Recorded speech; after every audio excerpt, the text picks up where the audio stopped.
બોલીએ સદગુરુ મહારાજની જય.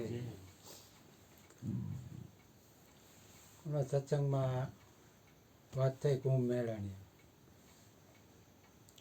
એટલે બધાને એમ કે ત્યાં જવાને નાહી ત્યાં સ્નાન કરી તો એનું માહિતમ છે એવું આપણને ઠસી ગયું મનમાં. આજે એવું કંઈક 140 વર્ષે કે એવું કંઈક 44 વર્ષે આ એ રીતનું એમ કે ઓલું થઈ છે. એટલે બધા લોકો એમ અહીંથી ભાગવા જ માંડ્યા. કુંભમાં જઈને પ્રયાગમાં જઈને આપણે નાહી લઈ તો આપણા અમુક પાપ ધોવાઈ જાય. પણ નાહવાનું જ્યારથી ટિકિટ બુક કરાવે ત્યાંથી જ ચાલુ થઈ જાય.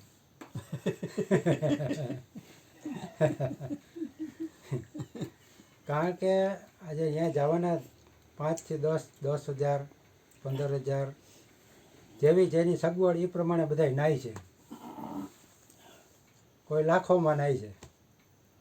વિમાન ટિકિટ બુક કરાવે 40,000 હા, તો ત્યાં જઈને 40,000 જઈને પછી હાલવાનું ત્યાં ઉતારે. હા, પણ ત્યાં જઈને 40,000 વાળો કંઈ બીજા 20-25,000માં તો નાહી જ.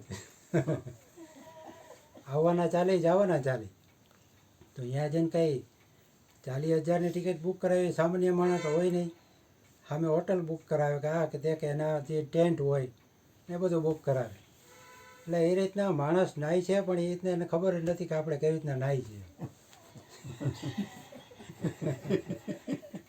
રૂપિયાથી નાહી. હા, ઘણા કાલે તો ધવલભાઈની વાત કરતા હતી કે ઘણી બૈરાવના બધા ગયા હોય ને કે હા કે નાવાનું માહિતી હોય ને એટલે અમુક જગ્યાએ જાય.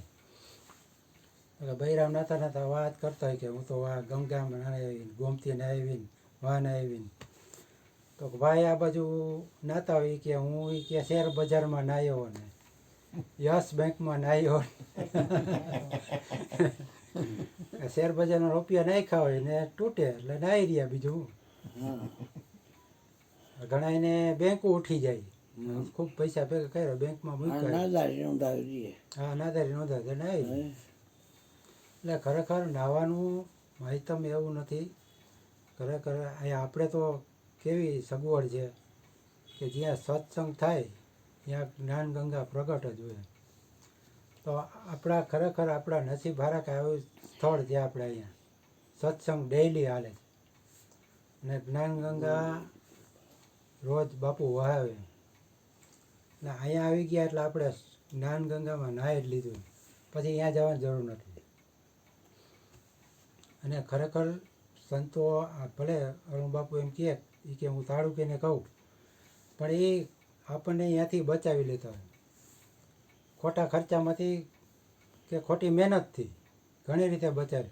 અને સંતોનું કામ જ પરમાર્થી હોય.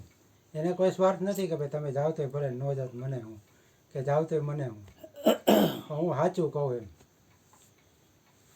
એટલે જીવન સંતોના પરમાર્થી હોય. અને માણસને એવું થાય કે મેં કંઈક ભક્તિ કરી હતી, કુંભ મેળામાં જઈને નાહ્યા આવું તો મારી કંઈક ભક્તિ સફળ થઈ. એવો માનસિક વહેમ છે. એ એક ગાંધીજીનો કિસ્સો આજે વાંચ્યો જ મેં છાપામાં. એ ગાંધીજી ખરેખર મહાત્મા કહેવાના, પણ મહાત્મા થવા માટે કેટલા ઓલા કપરા કાળમાંથી પસાર થવું પડ્યું હોય. સંતોને સંતપણા નથી મફતમાં મળતા. એટલે કિસ્સો એને બધાય પહેલાં તો ટપાલની ઓલી મોબાઈલની સગવડ નહોતી, એટલે પત્ર વ્યવહાર થતો બહુ. તો ગાંધીજીને ઘણા લોકો પત્ર લખતા અને ગાંધીજી એનો જવાબ આપતા. આજના નેતાને એવો કોઈ ટાઈમે નથી, કારણ કે પ્રજાનો સાંભળવાનો ટાઈમ નથી એવો. તો એક પત્ર આવ્યો ગાંધીજીએ વાંચ્યો કે એમાં લખ્યું હતું કે ગાંધીજી પૂજ્ય બાપુ કે મને એક થોડા ટાઈમ પહેલાં કે સ્વપ્ન આવ્યું હતું. એમાં મને કૃષ્ણ ભગવાને દર્શન દીધા હતા અને મને એવું કીધું કે બાપુને કહો કે હવે તમારો ટાઈમ કે નજીક છે એ કે, અને આ બધું કે છોડી અને ભક્તિભાવમાં લાગી જાય. એવું એને સ્વપ્નમાં એને વિચાર પ્રગટ થયો હતો. એક ભાઈએ એવો આપ્યો દાદા. એટલે ગાંધીજીનો જવાબ આપ્યો ઈ કે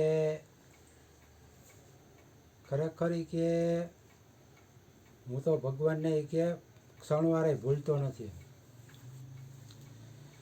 પણ છતાંય આ દેશહિતનું જે કામ કરું છું, લોકસેવા કરું છું, એ જ મારું ભજન છે. એટલે કે આ ઉંમર થઈ એટલે મારે ભજન કરવું એવું નહીં, પણ કે મને તો સહજ છે. બીજી વાત એ કે આપણે એવું લાગે કે ભાઈ હવે ગઢપણ આવશે એટલે ભક્તિ કરશું, પણ ખરેખર એ કે આપણે નાનપણથી જ ભક્તિની શરૂઆત કરીએ. જીવન મળ્યું ત્યારથી જ ભક્તિના માર્ગે હાલવું જોઈએ. એવું ન વિચારે કે હવે ગઢપણ આવશે ને પછી આપણે ભક્તિ કરશું. ઘણાને ગઢપણ આવતું નથી અત્યારે, એવો સમય એવો છે. એટલે કે ખરેખર એવું છે કે ભક્તિ કરવી હોય તો તમારે નાનપણથી જ ભક્તિની શરૂઆત કરી લેવી જોઈએ. એવું ન વિચારો કે ગઈઢા થાવ ને પછી ટાઈમ મળશે તો ભક્તિ કરશું, એવો કોઈ અત્યારે આશય નથી. કે આપણો જન્મ થાય ત્યારથી જ આપણી ચોટલી યમરાજના હાથમાં જ હોય છે. જન્મથી શરૂઆત થાય એટલે આપણું પ્રયાણ મૃત્યુ તરફ જ હોય. અને અહીંયા અરુણ બાપુ છે, મયુર બાપુ નાનપણથી એવું નથી કે એમ એવું વિચાર્યું નથી કે ભાઈ આપણે મોટા થવું ને પછી કંઈક કરશું એમ. એ બચપણથી નાનપણથી લગભગ 14 વર્ષથી એવી કંઈક ઉંમરથી વાત કરતા હોય, 22 વર્ષની ઉંમરથી જે અહીંયા છે ને અત્યારે સતત એનો પ્રવૃત્તિ એ જ હોય કે કાંઈક લોક કલ્યાણ કે પરમાર્થે કાંઈક થાય એવું કરવું. અરુણ બાપુ વર્ષોથી આ ગુરુના વચનથી સત્સંગ લાવે છે. એને કોઈ નિસ્વાર્થ ભાવે પરમાર્થી જ હોય. એટલે જીવન ખરેખર પરમાર્થી બની જાય તો આપણે એને લાભાર્થે, જગતના લાભાર્થે જીવન જીવવું એ સારું ગણાય. બોલીએ સદગુરુ મહારાજની જય. નાની મોટી મોરડી એમ